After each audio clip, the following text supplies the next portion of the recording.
And a very happy Wednesday to you at 12:07 in the West. It's the John Phillips Show. Mr. Randy Wangs in Los Angeles County. John, it's the holiday season. I'm in the giving spirit. So even though the Christmas party's a week and a half away, I'm going to give you your present right now. I reached out to the man, the myth, the legend himself, Ric Flair, and got you a cameo. Woo! It just goes out to Big John. Keep on rocking the world. Keep on rolling from the Nature Boy to Big Bad John. How about this? Woo! Let me tell you, if you're going to go to Cameo and get someone to give me a shout out, he might be the only one who would eclipse Nanny Faye Chrisley in my eyes. That was my second choice, but she was too expensive. Well, I appreciate that, Randy, and it is the season of giving. In fact, it's such a great gift, I've given it to you 5 years in a row. Woo! 800-222-5222 is telephone number 1-800-222-5222. Well, one of the things our dear leaders keep telling us is that crime in California is in free fall. Despite the fact that they claim that we are safe here in California, in some cases as safe as we've been since the 1950s, we keep getting stories that contradict those statements, including one that we did last week saying that 7-Eleven couldn't hire cashiers to operate their stores in Oakland because it's so violent in that city. We also hear from business owners on a regular basis saying they don't even bother to call it in or file an insurance claim because the police department tells them they're too understaffed to respond, so just fill out a form online, and they're afraid that they're going to get dropped from their insurance policies. And Randy, we have yet more evidence that shows that crime is not actually in free fall in California. This time, the evidence comes from San Francisco. In the SoMa neighborhood, residents banded together and spent $800,000 this year on private security to patrol the neighborhood because of all the open-air drug markets. Now, that seems like it would be an odd thing to do in a city with crime in free fall. Lowest level since the 1950s. Or maybe it's just that all the crime is concentrated to a few neighborhoods in San Francisco. Yeah, if you're walking around the Sunset, it's beautiful. The Embarcadero is great. North Beach, go to the Italian restaurants. But if you go to Tenderloin, you go to the SoMa, it's going to be bad. The Mission, awful. And they're reaching into their own pockets to try to fight the crime. For more, here is ABC 7 in the Bay. Can you 1019 over to Harriet and Howard, please? For the last 12 months, residents in San Francisco's South of Market neighborhood have had a direct line to a team of private security guards. We do heavy patrols here every hour. They cover 109 blocks of this neighborhood. We got to do our job. They're specific to just this, and they only answer to the residents. They are not police officers. They are not ambassadors. They are private security hired by the neighborhood. They're an A-team of sorts. Every hour. They cover 109 blocks of this neighborhood. We got to do our job. 24/7. If there's anybody that's on the sidewalk blocking doorways, blocking garageways, or just mainly blocking the sidewalk where people can't pass through, we basically walk up to them, we address it, we ask them if they could relocate. Are you looking for any services or anything today? Since they're patrolling SoMa, they probably kicked them to the Tenderloin. That would be my guess, and they haven't started spending the money there yet. Are you looking for any service? Well, I don't know if the residents of the Tenderloin have $800,000 to spend on this. It's a lot of money. Are you looking for any services or anything today? These guards are not... By the way, they're never looking for services. In fact, fun fact about San Francisco, a large portion of the homeless open-air drug market population already have housing. You know what question they should be asking instead of, are you looking for services? Are you looking for meth? Because if you are, let me tell you, there's none of it here in SoMa. But if you go down to the Tenderloin, well, we've all seen the movie Willy Wonka, right? You know how the candy just grows off trees? Well, that's what happens with the meth down there. So why don't you skedaddle? And if you want the best meth, you got to go over the Bay Bridge for that, because that's in Oakland, baby. These guards are not armed. They're deployed. That's a mistake. Do we need to remind you what happened to the unarmed ambassadors? People have been stabbed in Urban Alchemy. They've been shot. They've been attacked. And they still show up every single day as an alternative to policing for this community. Isn't Urban Alchemy under investigation now? I think it is. These guards are not armed. They're deployed out of the SoMa West community. So what do they have? Probably flashlights. They're deployed out of the SoMa West Community Benefit District, the private nonprofit funded by local property owners. How much money are you guys paying for security? We've spent $820,000 in the last 12 months. The main job of the benefit district is to keep the neighborhood clean and welcoming, not necessarily to hire private security, but residents felt like they had no other choice. What do you think is contributing to the fact that now you guys need more security here? We need more security because of the population of street addicts. Yep. You know what this is? This is a protection racket of sorts. In the old days, you used to pay the mob to keep an eye on your business. And then the mob would also not burn down your business if your check's cashed. And in return, anyone who gave you a problem, anyone who hassled your business, the mob would take care of. This is a modern day version of that. And the reason they're here is because the city has concentrated all the facilities and services that enable their lifestyle in this area. At the CBD. Yeah, see, that's the thing. It has been policy. It's not an official policy, but it's been the unofficial policy in San Francisco for quite a while now to push the problem to just a few specific neighborhoods. So they're not bothering everybody. It's pretty much a whole bunch of people saw the third season of The Wire and said, let's do that. Well, that's a fine policy unless you live in one of those neighborhoods. At the CBD's office, they have a bird's eye view of the conditions on the streets. They created this map showing all the city services and their exact locations. This is a visualization of where supportive services are in San Francisco. As you can see, they're all right here. The city is designing pockets of poverty, and they're putting it here. And this is what happens in your city when your local city council wants to build homeless housing and homeless shelters in your neighborhood. You think they stay inside all day? No, it attracts more encampments and it attracts more open-air drug scenes. The more services you have in a community, the more people you need to serve in that community. And once they put it in, good luck getting them to leave. You have to fight it and you have to kill it before they get permission to start breaking ground.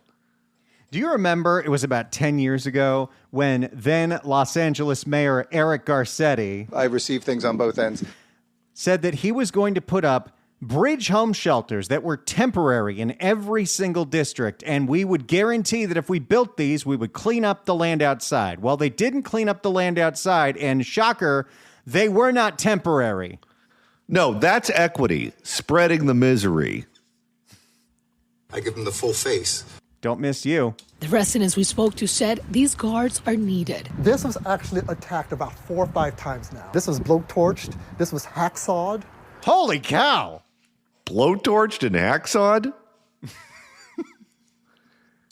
This was actually attacked about 4 or 5 times now. This was blowtorched. This was hacksawed. If you're going up against blowtorches and hacksaws, you might need a little more than a flashlight.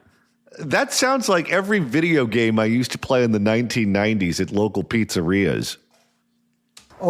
This right here was kicked in. They took a crowbar to it. Reese Isbell said his neighbors have felt trapped in the past with open drug markets outside of their front door. Frankly, our building calls this. Oh, we got so close.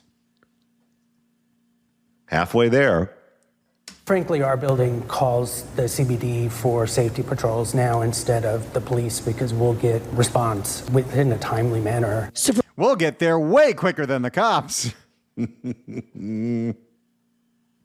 Supervisor Matt Dorsey represents this district. Why are there so many resources in that area? This is something that has gone on for decades. The 6th Street corridor in particular has a lot of permanent supportive housing there. From my perspective, Permanent supportive housing destroys neighborhoods. I don't know From how my much more evidence we need. from my perspective, we do have a lot of city services that we provide around the Civic Center and mid-market area. A lot of that is... This is like Ulysses Hernandez last year promising to put all of these services in MacArthur Park to help the drug addicts that were in there.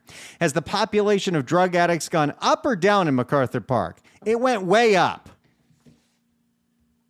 A lot of that is in South of Market just because of it's on a transit corridor. It's convenient. Oh, yeah. Matt Dorsey's saying all the things that politicians usually shouldn't say, like, oh, yeah, if you put up permanent supportive housing in transit, you get a whole bunch of drug addicts. Oh, that's why people fight it tooth and nail. In Los Angeles, you talk to anyone who lived in a certain part of the city before the 105 freeway was built, and you ask them what happened to their neighborhoods after that freeway went in, and you just destroyed a huge portion of Los Angeles. I mean, look at what happened to Santa Monica. Santa Monica got the Expo line from downtown Los Angeles, and at the same time, the public health director, Barbara Ferrer, started passing out needles in the parks. John, is Santa Monica as safe as it was 10 years ago? Not even close. The ABC7 News data team looked into crime data and found violent crimes like murder, robberies, and assaults have dropped in the Southern District by 10.3%. That's a rounding error. Over the last 12 months when compared to the And by the way, if you notice, whenever we talk about crime rates, they only want to specify like 3 different kinds of crime because they don't want to talk about all the property crimes that are much more common that usually don't even get reported. Well, and again, they train people to not even call it in. If the answer is fill out a form online, no one's going to do that. It's like if you forget a necktie at a hotel, and instead of just them saying, okay, we'll send someone up there to look for it, and if we find it, we'll put it in the mail. If they say, okay, fill out a form online, it'll go to the central office, it'll get kicked to someone, and eventually someone will get on it, you're going to say, okay, by the time this gets resolved, there's going to be 15 people who stay in that room. There's no way that necktie is going to still be there. So you just forget about it. They train you to not move forward with the issue. And that's what they do with crime too. over the last 12 months when compared to the 3-year average. Is crime down in SoMa because of SFPD or because of the private security? It might be. Hey, that rhymed. She could be mayor of L.A. Luz Pena? Nah, stick to what you're doing. Is crime down in SoMa because of SFPD or because of the private security? It might be both. Earlier this year, San Francisco's Mayor Daniel Lurie announced a new law enforcement sobering center to get people who are doing drugs off the streets and into treatment. Apparently, this would be faster than booking them and then releasing them. So we're going to take them to this sobering center, which will be under construction next year. That center will also be located in this district. They're concerned. They feel like the city's pushing everything there. Yeah, I'm concerned as well, and we're trying to address the problem. This news center is all about making sure our streets are safe and that they are clean. They're having to pay for their own security to keep those sidewalks clean. Yeah, many CBDs are working around the city to do that, and that's why we continue to partner with them, with DPW, but also I want to... Hey, maybe this is the answer. If you live in a neighborhood that has some wealthy people, maybe they got to pony up for private security because we can't do it all with police right now with our staffing levels. Well, here's the problem, though. And we saw this happen at one of the stores. I think it was a Rite Aid or a CVS. What's going to happen when some drug addict is breaking into a home and one of these private security guards sees it going down and confronts them, and then it gets violent? Because you know what's going to happen. The moment the criminal gets injured or killed, you're going to have an attorney that's going to file a lawsuit against the neighbors, And we're going to see the graduation photos, and we're going to hear about how they were a pillar of the community and how much the family loved them and how they had struggled with drugs and struggled with mental illness, but they were trying to get their life back together. And then they had a confrontation with some guy working for a bunch of rich people who didn't want poor people and their problems to invade their space. And now this beloved human is dead. And now we want $900 zillion. What's going to happen then? To increase the number of police officers walking the beat. In a statement, the city's homelessness and supportive housing department said in part, given HSH's recent investment in new recovery-focused shelter, youth housing, and family housing in the SoMa West neighborhood, we have also increased funding to the SoMa West CBD to expand their ambassador, public safety, and cleaning services in the neighborhood. More ambassadors. Great. That'll solve it. The benefit district confirmed the city granted them $600,000 out of $850,000 spent this year. Despite that, residents here want the city to equitably distribute services throughout the city and give SoMa a break. When is it going to stop being at our expense? I like to say that compassion costs, and we're running out of money. There you go. That's what's going on right now in San Francisco. The wealthier residents in SoMa have been paying $800,000 this year for private security because all of the permanent supportive housing and services have done nothing but attract more open-air drug markets. I feel for these people. I'm happy their private security has made their neighborhood better. However, I would sleep with one eye open worrying about a lawsuit because let me tell you, at some point, one is on the horizon. 800-222-5222 is the telephone number. 1-800-222-5222. Randy, what do you say we make a couple of listeners very happy? Let's do that right now. 790 KABC welcomes a flock of seagulls to the Canyon in Agora Hills this Friday, December 12th. Tickets are on sale at AXS.com, but right now, caller number 9 at 1-888-790-5222 gets a pair of tickets to the show. Tickets furnished by the Canyon, where music meets the soul. Good luck dialing. Well, we received an update recently about California's Attorney General Rob Bonta, where a complaint was filed against him with the Fair Political Practices Committee alleging an improper use of campaign funds. That is, of course, in reference to Rob Bonta acknowledging that he spent $500,000 of his own campaign cash on a white-collar criminal defense attorney to represent him when he spoke to the FBI about alleged wrongdoing involving the Dong family and others. Well, that committee has yet to issue a ruling. Typically, it doesn't take them long at all when a complaint is filed to come back with a decision. With Bonta, however, there is ongoing deliberation and no decision has been made. Meanwhile, while that's going on, Rob Bonta looks in the mirror and doesn't see an attorney general, but Randy, he sees a governor.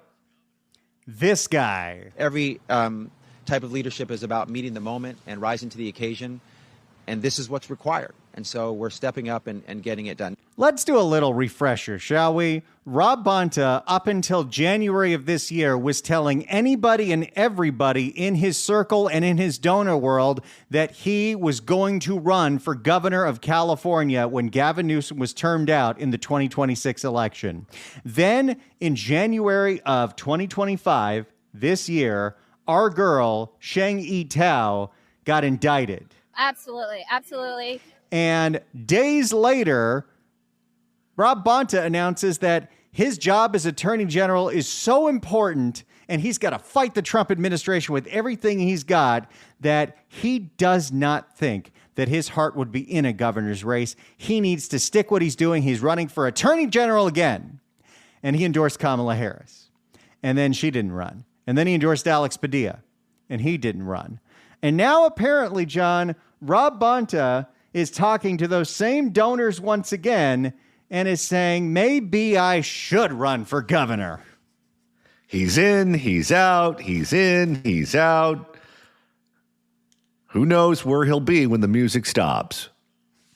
Well, and it's interesting. I wonder if what happened, because it's Rob Bonta had a whole lot of bad headlines within the span of about a week with his involvement with the dongs, that letter from Mario Juarez, and of course, Ashley Zavala uncovering this nearly $500,000 payment. Maybe he thought the blowback from that wasn't as bad as he thought because the attention span of the average California voter is 0. And he thinks, oh, I'll be able to weather that storm no matter how bad those stories get because nobody's paying attention to what's going on. Well, he is an off-the-charts narcissist, so that would be on brand. For more on Bonta once again mulling a run for California governor, here is ABC 7 in the Bay.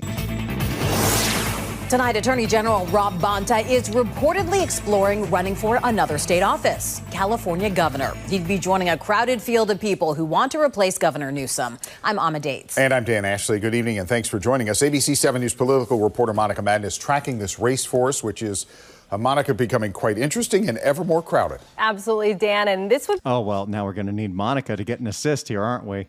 Shang.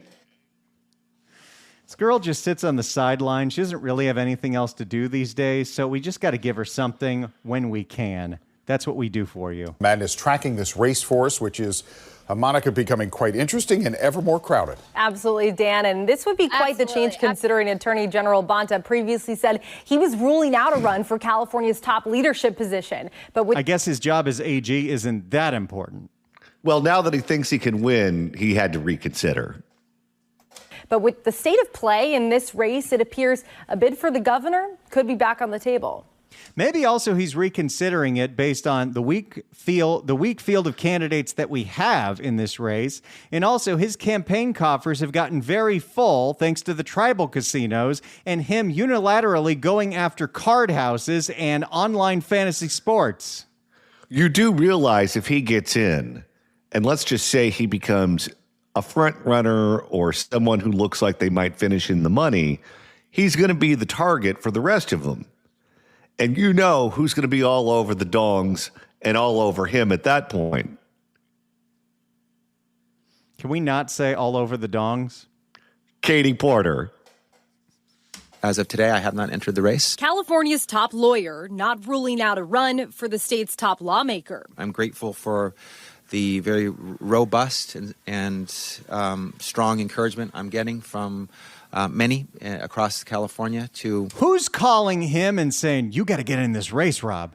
Well, it used to be the dongs. Consider entering the race. It's a shift for Attorney General Rob Bonta, who told reporters at the end of October he would not run for governor. I am staying out of the governor's race. I am honored, grateful, feel it's a privilege to serve as AG anytime. And particularly in these times. This is the most important. Boy, everything he says is a cliche. He can't help himself. That's just who he is. And particularly in these times. This is the most important moment and the most important job I've ever had. I want to give everything I have to it. I guess not. You know, if you're so laser focused on your job, then why is it that you're spending $500,000 and a lot of time worrying about what the feds have on the dongs? With the current governor even joking about the need for Bonta to keep working as AG. If I did have a third term, I wouldn't want to lose him as AG. He's doing an exceptional job. That is not a real laugh at all. Talk about phony and phonier. Newsom making that statement about Rob Bonta, who's buying that? If I did have a third term, I wouldn't want to lose him as AG. He's doing an exceptional job.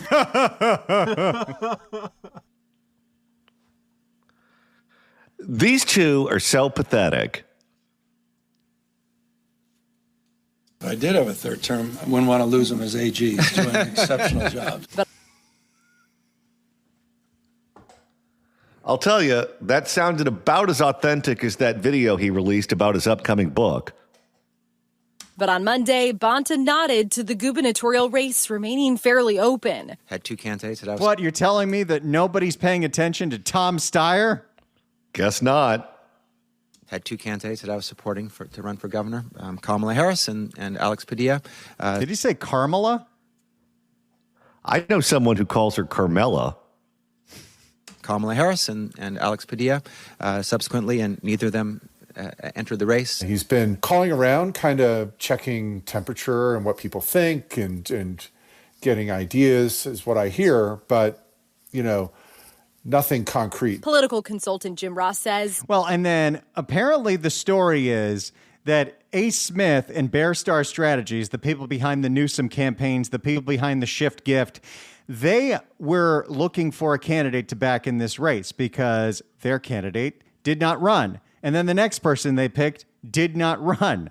So they apparently were sniffing around, and Rob Bonta was trying to get their attention, but I guess they signed up with Caruso, who still hasn't decided if he's running for governor or mayor or nothing. Well, he has a lot more money than Rob Bonta. Nothing concrete. Political consultant Jim Ross says it's tough. Thanks to Rick Caruso, Ace Smith is going to put his great-grandkids through college.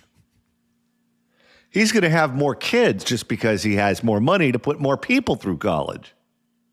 Nothing concrete. Political consultant Jim Ross says it's tough to tell if Bonta is serious about entering the race. At this point, anybody could win this race. With a new poll from the public. How does it feel if you're one of the people that got into this race in 2024, like Betty Yee or Tony Thurmond?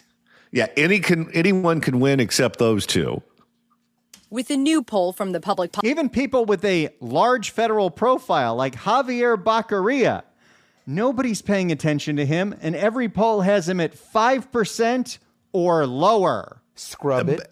By the way, if they knew more about him, his numbers would be even lower. With a new poll from the Public Policy Institute of California showing more than a third of likely voters are either very closely or fairly closely following news about the governor's race. Okay, I don't believe that for a second. Nope, people lie. People who get asked in polls if they're paying attention to the news are always going to say they pay attention to the news. But do I need to play for you the average California voter? Because this is the electorate, people. No, I don't know enough to give you any good information, but good luck finding someone who does. In the running for Drop of the Year. More than a third of likely voters are either very closely or fairly closely following news about the governor's race. No, they're not. I don't even think it's kind of close to that. People who listen to this show are paying attention to it. But for the most part, the average Californian doesn't know who's running for governor and won't care until June 4th. And just within the last week, another Republican got into the race. That's John Slavitt, the former WeWork executive with roots in Silicon Valley.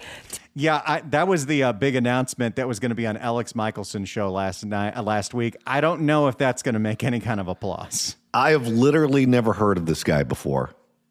Okay, you know who this guy is? And the only reason we know him is this was the guy that has that podcast, State of Gold, I think it's called. And he went up and interviewed Willie Brown in person. But it was in that podcast where Willie Brown said Rick Caruso would make a good governor. I see. Okay. And then this guy said, I'm going to go for it. Two other Republicans are already running, along with more than a dozen prominent Democrats eager to replace Governor Gavin Newsom when his term ends. And whatever party Leo Zaki is, the turkey guy. Is he running again? Yes, he is. Dan, Amma. All right, Monica, thanks very much. Of course, Stephen Klubeck, the businessman, he dropped out and endorsed Swalwell. Well, that tells you everything you need to know about his judgment. Well, there you go, Johnny. That is the latest on the California governor's race as Rob Bonta looks at who's running and says, I could beat them. 800-222-5222 is the telephone number. 1-800-222-5222. The Fix California Hour coming up after the news at 1. Well, it's that time of year when many of us go through our favorite Christmas movies. Maybe you make some popcorn, maybe you decorate the tree, maybe you make some Christmas cookies, whatever it is that you like to do to celebrate the holiday season. One of the movies on my list is always Home Alone, which is the movie where the family goes away on Christmas and they accidentally forget Macaulay Culkin at home, and then the burglars try to come in and steal all the gifts, and they run into Kevin McAllister.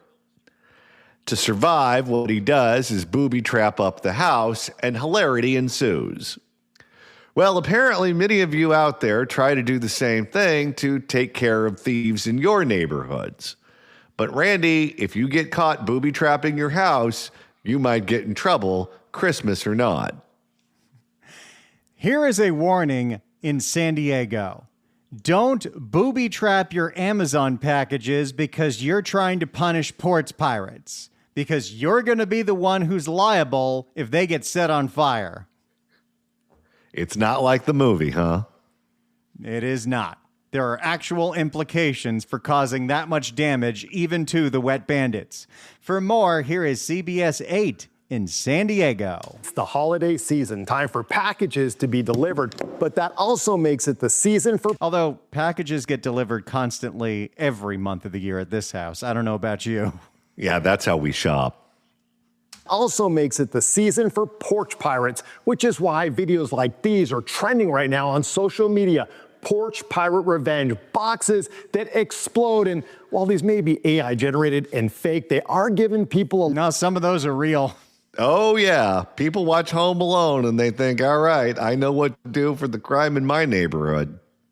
Well, and then, of course, you remember the guy in San Francisco who would booby trap bait cars for bipping, and he would have glitter bombs explode. Oh, yeah. Like Rip Taylor came back from the dead. While these may be AI generated and fake, they are giving people a lot of ideas, and that has attorneys concerned because they say, you really shouldn't do this. This is in no way Killjoys. This is in no way acceptable response to porch piracy. Attorney Gretchen Von Helms agrees it's frustrating. Packages stolen, this one as the delivery driver is still at the door. He just took your package. What if you stick a BB gun through the mail slot and just shoot him right where you know what, like he did in the movie? Is that okay? My guess is no. But she says retaliating against these thieves could rob you of your freedom. Is this the right way to deal with that frustration? Absolutely not. Von Helm. Okay, well now, Shangy, I need a very specific assist from a drop that I only have at the home studio. Do you think you're up to it, Shangy? I think she is. Is this the right way to deal with that frustration? Absolutely not. Von Helm says you could face... Our girl is always there to help out. I don't get to use this one very often. Absolutely not.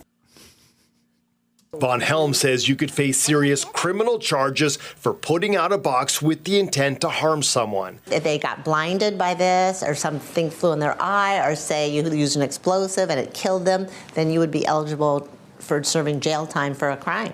What kind of explosive are we talking about? That sounds like a bomb to me. And injuries could lead to a civil lawsuit, too, costing you big bucks. There was a case that where the robber got on the... I wonder if this was the trial I almost got put on today. Well, this one would be interesting. The one that you were going to be put on, probably not so much. There was a case that where the robber got on the house and fell through the house and sued the homeowners for having an unsafe roof and collected. According to SafeWise, that attorney who settled that case probably tells that story at every single cocktail party. And everyone hates them. According to SafeWise, a home safety research company, 104 million packages were stolen off porches in the past year, totaling about $15 billion in merchandise. And it ramps up around the holidays, which is why experts offer the following tips. Schedule deliveries for when people are home. Require a signature. Yeah, that doesn't mean that they'll actually deliver them when they say they're going to deliver them. No, and then whenever you require signature, guess what? You're never home when they bring it to your house, and then it ends up being delivered back to the sender.